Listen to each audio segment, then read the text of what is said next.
Welcome to the Nerd Party. Let the filibustering begin. Welcome to Nerd Party.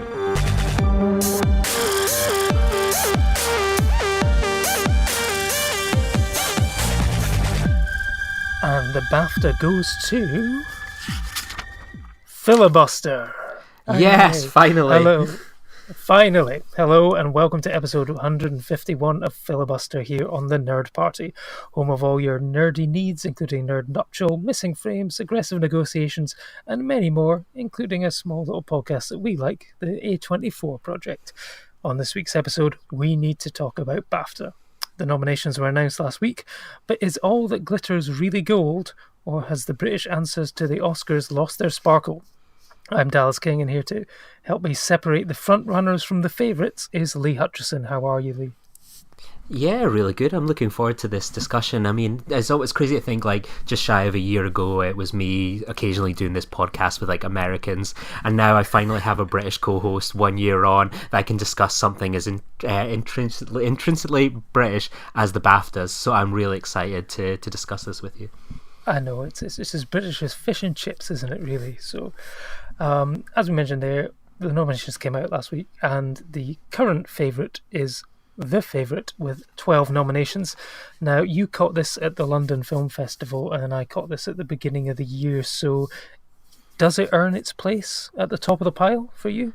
I think it certainly does. I think it's kind of ticks off a lot of what people have been asking for from BAFTAs and the Oscars for a while, and that's a case of diversity. I mean, you have a Greek director, you have a largely all-female cast, especially in all the lead roles as well.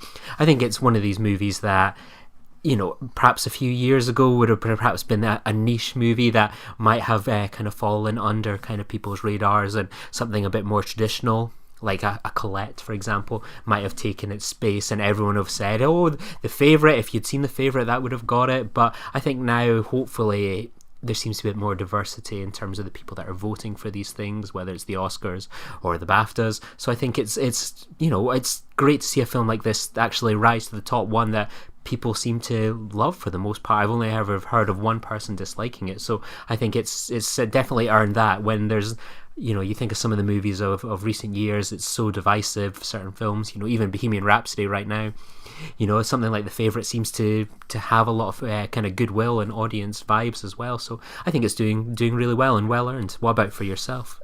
Yeah, no, I really liked it. I thought it reminded me a bit of like All About Eve, and just the sort of the power struggles between all these women trying to get the top spot and get that sort of place beside the Queen. And although initially Olivia Colman does seem like she's being played by the two, I mean, there's some bits in the final where it's sort of seen, which is just one of the most audacious sort of ending shots I've seen in a long, long time, where you think, oh, okay, maybe she's not as sort of naive as everyone's been making out and stuff, and she just knows what she's been doing the whole time. But yeah, no, I thought, I mean, the dialogue was absolutely fantastic.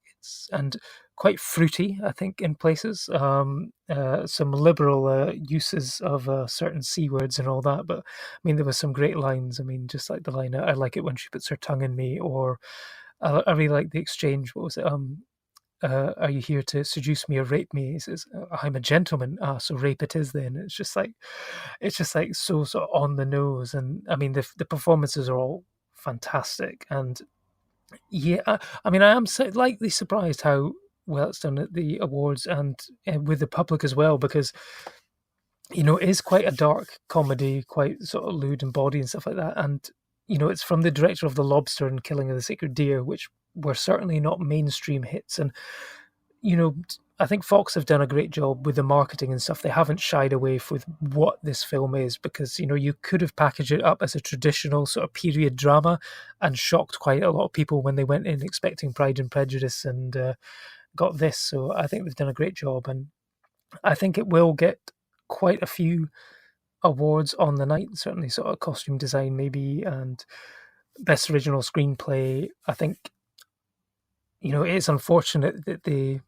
actors are pitted against each other, as they are in the film, Rachel Weisz and Emma Stone are both going for Best Supporting Actress, and in a way they could end up cancelling each other out and it could go to someone else. But it's a shame. It's one of those ones where you really want like an ensemble acting award, because although Olivia Colman, she doesn't have the star power of like a Glenn Close or an Emma Stone, but she could pip it. I mean, that particular sequence where she's like, "Did you just look at me? No, look at me, I command you. How dare you?" Just like, oh, it's like that single like 10 seconds could potentially win her the Oscar. She's just so good in that. But I guess we'll have to see what happens on the night. But it does get into that strange sort of circumstance where you do have to look at the awards, and we're going to sort of go into in depth now, sort of looking at the ceremony and how it works. And there's that Alexander Korda Award for Best British Film, and there's always one in that where this year it's the favourite, where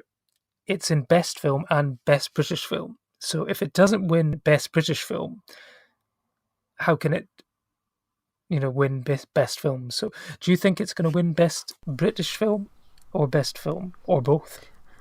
I think it's one of those ones that always risks. You almost try and try and guess what the other people are going to do, where it's like, well, if I really want this film to win, either vote for it in both, double its chances, or I'm assuming it's going to win Best Picture because everyone loves it, and then the British one, it doesn't really matter. So you can almost imagine a lot of tactical voting or overthinking going on with the voting process, and it might even end up being a case that people spread themselves so thin or vote in one, but then the other half are voting in another, and it ends up coming sort of fifth place in something like Bohemian Rhapsody or whatever swoops in instead. I think it could be a challenging one.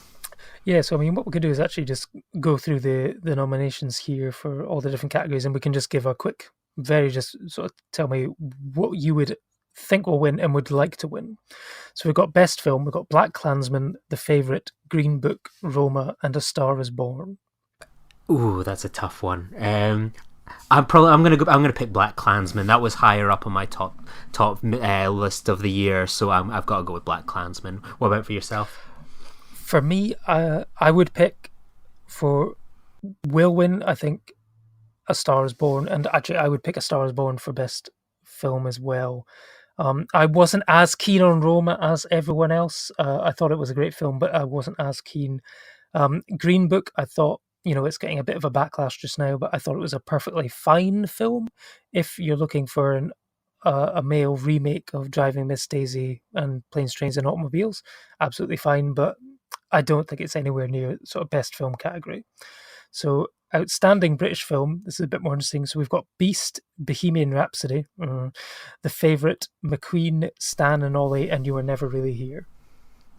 The Favourite will win, and The Favourite deserves to win.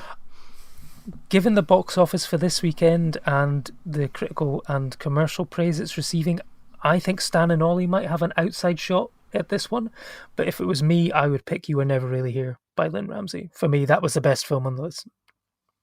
I enjoyed it, but not as much as a lot of people seem to enjoy. I don't know, maybe I need to see it as a repeat viewing, and I think I was maybe a little too hyped up for this one. I mean, we need to talk about Kevin.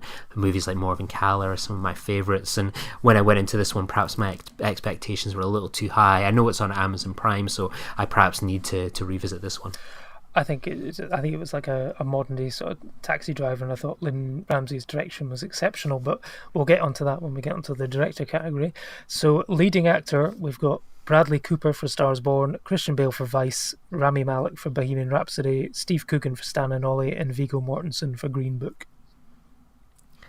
I kind of think Viggo Mortensen might win this one. I think he could be a bit of an outside bet. I actually thought he was fantastic in Green Book. I mean, it's a very broad performance, but it was really enjoyable, and I thought it was one of the most fun kind of performances I have seen.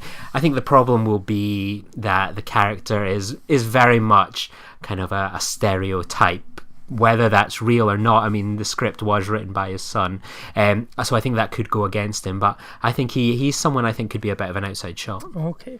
I mean, I haven't seen Vice yet, so I don't know how. I mean, I've heard how good Christian Bale's performance is, but I haven't seen it myself, so I'm going to base it on the other 4 performances I've seen, and I have a feeling that Rami Malek might win for Bohemian Rhapsody. I think Freddie Mercury is like a national treasure here, so I have a feeling that will be if Bohemian Rhapsody deserved to win any award, it is that one. The rest of the film is not really that great, so I don't think of that. Bradley Cooper might have an outside shot for playing sort of Sam Elliott meets the dude in Star Is Born, but I guess we'll see. I was going to say, I do think that Christian Bale should be the one that wins it. I think Viggo Mortensen might win it as sort of an outside one, but I mean, the less, I don't really want to kind of say too much about Vice until kind of people have seen it. I know they sort of do Cineworld Unlimited previews, I think this Thursday for it. But I think Christian Bale does put in a fantastic performance. I'm just worried perhaps that there'll be that sort of kind of elitist attitude that, oh, he just put on some weight, it's not a real performance, it's just one of those ones where a Hollywood actor puts on weight and gets an award. I really genuinely think he was fantastic in this movie, and I know actually you could say the same for Viggo Mortensen, another Hollywood actor puts on the weight, eats the pies. But yeah, Christian Bale puts in a hell of a performance. I mean, you will forget very quickly that Christian Bale is Dick Cheney in this movie, and there's points where it's just in the eyes, but I think he's such a hell of a performance, and I think he will win the Oscar for Best Actor at this stage. I hope he wins the BAFTA as well, just so he can go full Cockney in his acceptance speech.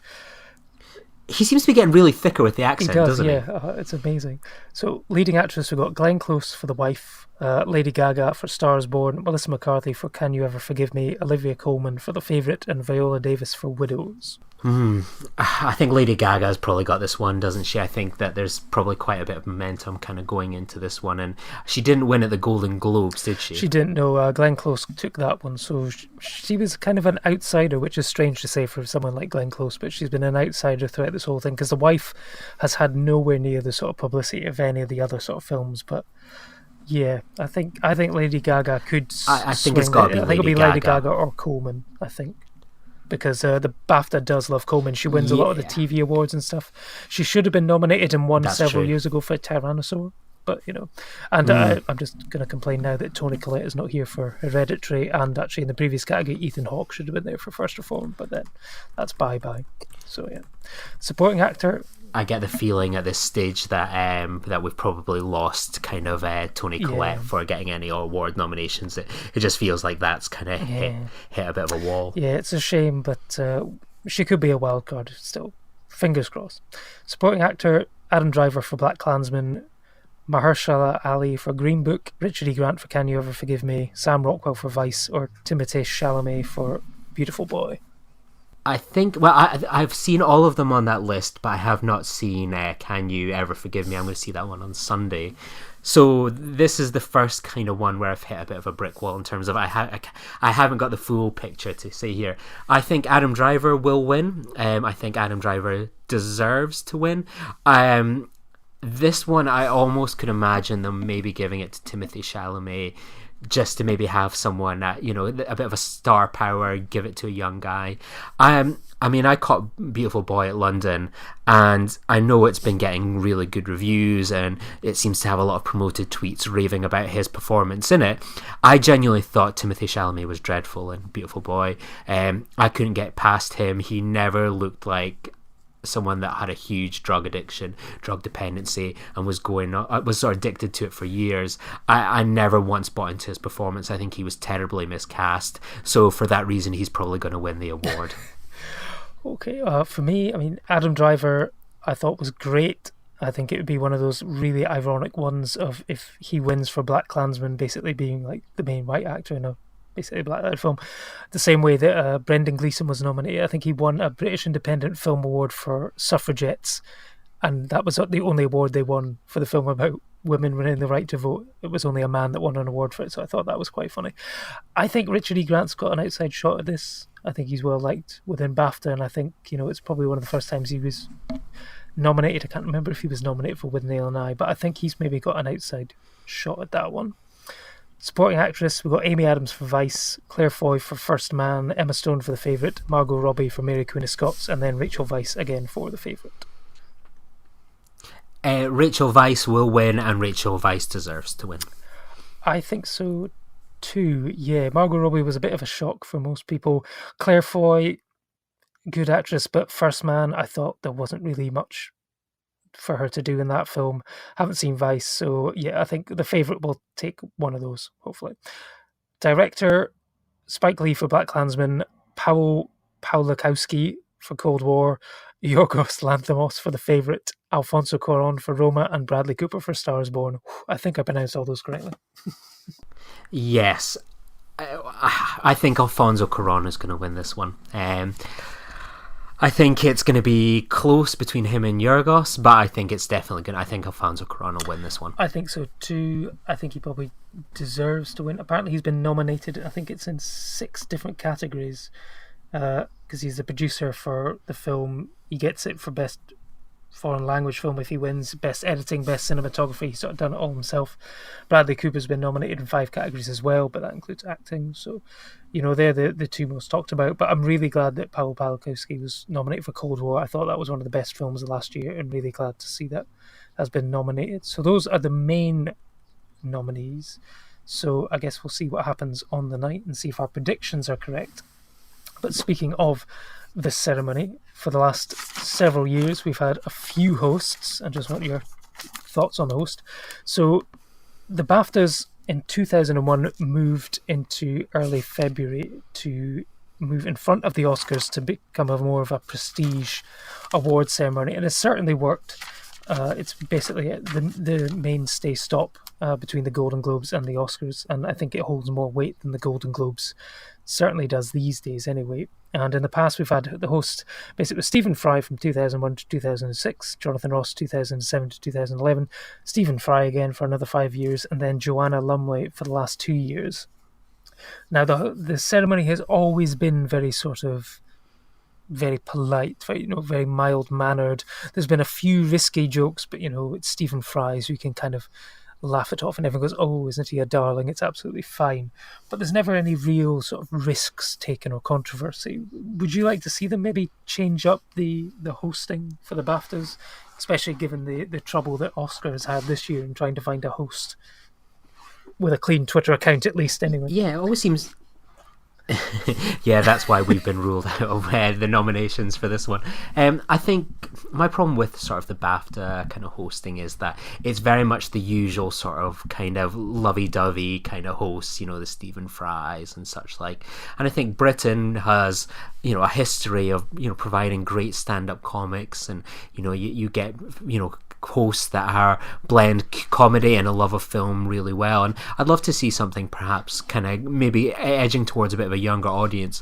I mean, when you were kind of listing some of the other hosts, I can never imagine anyone but anyone but Stephen Fry hosting the BAFTAs. So I was sitting there thinking, God, I completely forgot Stephen Fry was there, and it shows how little attention I've actually paid to the event itself, that I'm sitting there thinking, God, have I ever watched any of the Joanna Lumley ones?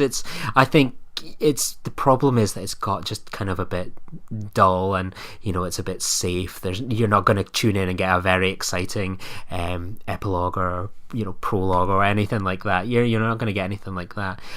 So it's just not really overly worth kind of tuning in for host wise. What about for yourself? Who would you like to see? I don't know who I would like to see, but I think someone younger and more in tune with. This is the thing. It's like the host sort of sometimes determines the audience, and this brings me on to sort of the next, probably the biggest bugbear that people have, film fans in the UK have with the BAFTA ceremony, and that it is not transmitted live on BBC One. It has a 2-hour delay, and then the show is edited down, and as for the last few years, certainly cut out some of the minor technical awards such as cinematography and editing and music and stuff like that. And it leaves film fans, especially film fans on social media, in a quandary of, do they tweet along with the live feed of Twitter as the results are announced, or do you wait and then watch the show and tweet along with the show, knowing that all the results will basically be spoiled for you by the time you get to that? And you always see the same sort of people in the same sort of. I basically have I can put on Time Hop every single year and just repeat it about, are we ever going to get a live show? I mean, BBC has like BBC 3, BBC 4. You can have purely online content, stream it online live for the people that want to see it, and then have an edited down show, for the masses. And I think because BBC and the TV channels don't treat it with the respect it deserves, you don't get the same sort of commitment in terms of hosting and spectacle and production, I think, as well. So I think they really need to shake it up. And if they want, the BAFTAs to continue to be a prestige show, they need to give it the airtime and the prestige it deserves and the respect it deserves, I think.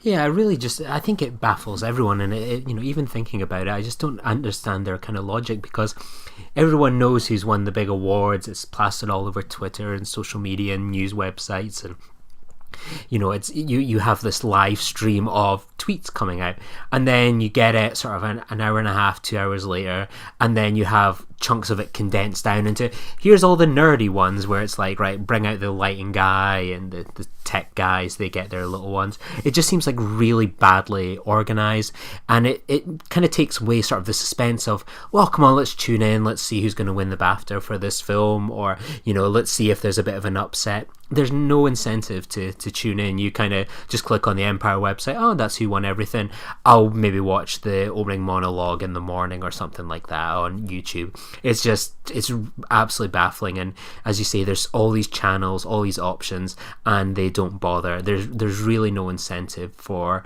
a block. I mean, you can even put it on a 5-minute delay if you're so worried about cursing or shocks or anything like that, but it just seems absolutely a waste of time. You can never imagine the Oscars or anything else doing that. Yeah, no, actually I've just thought of someone that I'd like to see, League of Gentlemen, I'd like to see present the show. Those the two nerds played by Steve Pemberton and Reece Shearsmith that go into the video shop. How many killings? They could just basically come up with Bohemian Rhapsody, how many killings? Favorite, how many killings in that one? Oh, it's not good. So yeah, I think maybe them doing all the different characters, that could be a lot of fun and take the piss out of it, because I think they need to change up the format or something somewhere. But they've had a bit of a change this year because the Oscars has moved from its traditional date of the first weekend in March. It's moved to mid-February, and because of that, the BAFTAs wanted to keep the same slot of being 2 weeks before the Oscars. They've had to move ahead, quite rushed, I think, in terms of the decision to move, because it didn't really affect the distribution sort of window for many things. But you've got several films such as Vice, Can You Ever Forgive Me, and several others that aren't actually out yet, and they've already been nominated and stuff, and it leaves people trying to catch up. Normally by the time the BAFTAs have come out, everything has been released in sort of January time, so you're able to see all the nominees and make an informed decision at least by the time it gets to the ceremony. But this time it's been a bit tricky, and it's looking at next year. Apparently the Academy is wanting to move the proposed date of the Oscars to February the 9th, and that would mean that BAFTA, to keep that window, would have to be January the 26th. Now, I can already, if that is true, I can hear alarm bells ringing everywhere in every single film distributor and exhibitor in the UK, because that's basically going to mean if you're wanting films out at that point. Now, traditionally, your awards window means they sort of start, and basically the first weekend in January is when The Favourite came out, and that's when you do a lot of your things, January to February. If they have to start putting things out in December where you're competing with Star Wars films, the latest Marvels and DCs and Christmas movies, there's going to be all sorts of trouble in trying to find slots. And I think it's going to increase the sort of terms that people want to do on these windows. What effect do you think it will have on the distribution windows that we see and the awards season as we know it, if indeed these dates get confirmed and they have to move everything ahead by about a month? I think it can be a positive in the respect that the window between America and the UK is going to be much smaller, perhaps. But I think at the same time, the ultimate problem will be these movies will be... they'll re-release in UK cinemas, but in sort of the December period it'll just be London cinemas, so that they can get there sort of in ahead of sort of the buzz, so it can say it's in a cinema, and then it'll probably release as normal in sort of the January, February time, where only people that are lucky enough to be in London or have access to early screenings or anything along those lines will be able to have any context for what these movies are that are being nominated for. I think ultimately what needs to happen is that, you know, the BAFTAs moved because they wanted the relevance of being ahead of the Oscars to have a bit more prestige and a bit more buzz.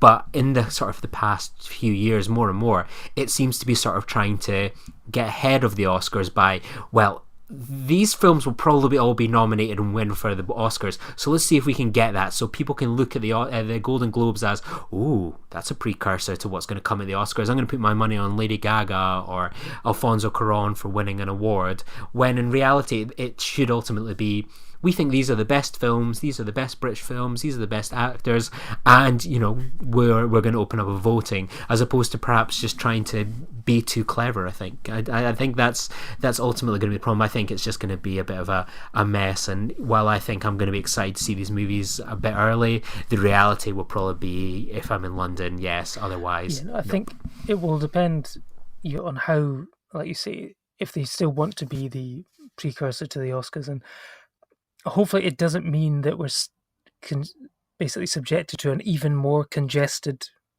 window in January, because at the moment it's always a struggle to get you get like about 4 different films coming out every week, and it's just a struggle to get everything, unless you are lucky enough to get previews or can see them early at festivals and stuff. So for the average cinema going public who want to see everything in the run up, they're basically, unless you've got an unlimited card, it's going to be very difficult and very expensive to see everything in the month of January. So I think I think if the dates are confirmed, we will see a shift, whether it's a positive one or a negative one. I think they have to decide if they want to basically copycat the Oscars, or actually brand themselves as, this is us. We don't care what the Oscars are doing. This is what we believe truly are the best films. We're not just trying to make friends with and have all the biggest stars at our show and stuff like that. So I think it's all about what they want, and because BAFTA Scotland always has separate awards. They've got their own awards for that, and I mean they've got a few token awards. You've got Best British Debut, which I'm going to just try and bring that up, because that's where you actually start to see a bit more difference. So we've got Outstanding Debut by a British Writer, Director, Producer, and we've got Apostasy, Beast, A Cambodian Spring, Pili, and Ray and Liz. I've only seen one of those, but I believe you were a big fan of Apostasy, weren't you? So I'm presuming you'd like to see that one win. Yeah, I really liked Apostasy. I think it was a really exciting kind of British movie, and I think it's one that kind of was in the cinemas for a week and then kind of dropped out. But I think it's a really fantastic film and definitely worth seeking out. It's full of twists and turns, and it's a really good British drama, and I'm excited to see where it kind of goes next, even though the director ignored my attempts to try and get him on Filibuster. But that's neither here nor there. That's neither here nor there. But no.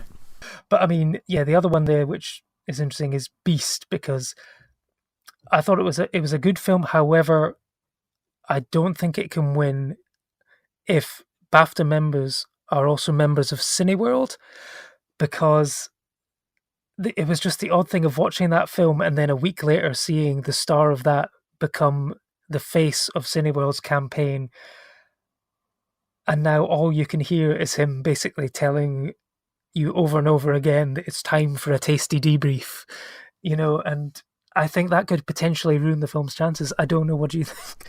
I personally don't mind the adverts. I know my friends hate them. My girlfriend in particular loves them. I just find them quite charming. They have been shrunk down though, so I imagine there has been some British feedback. Yeah. But I like Johnny Flynn. I mean, I've known him as a sort of musician for kind of maybe over a decade, to be honest. I loved his first album and some of his performances with Laura Marling, so I cut him a lot more slack, because he's got built-in goodwill with me, to be honest, that he's built up over a long time. So he's been able to take the piss quite a bit with me, but he's still got it in the bank. So I do enjoy the Tasty Debrief adverts, and I have a tendency of Snapchatting pictures of him when he's on the big screen to my girlfriend to annoy her. So I hope it doesn't make a difference. He seems to be doing quite popular in the Les Mis adaptation, so hopefully that'll go in his favour as well. Absolutely, yeah. I think it's probably just a certain part of Twitter that probably have unlimited cards and are there probably 3 or 4 times a week, and because you always get the same adverts repeated again and again and again, and you do kind of get tired. But I did notice that recently, just before Christmas, they'd sort of trimmed down the length of these adverts to save some time and save people having to watch the same thing over and over again. But I guess we'll have to see what happens in a couple of weeks at the BAFTAs and going forward. But I guess it's nearly time for our own tasty debrief before we head off for next week's episode. So join us next week, where we're going to be looking at Glass, as well as revisiting the M. Night Shyamalan trilogy. the unexpected but welcome trilogy of Unbreakable, Split, and Glass. Have you managed to rewatch any of these in the run-up to Glass? No, not yet. I'm going to be catching it this weekend, so I'm really looking forward to kind of watching it then. So Saturday, I've got to make myself quite scarce while my girlfriend has some friends over. So I plan to have a bit of a double bill in my bedroom with a big bowl of popcorn while I get banished. So yeah, that's kind of my plan for the week. What about for yourself? I've caught them already and really enjoyed it, but we'll get into spoiler territory next time. But I mean, I said that this was an unexpected trilogy and a delight that it's come together. I think everyone's made the same joke, but will we be unbreakable in our support, or will our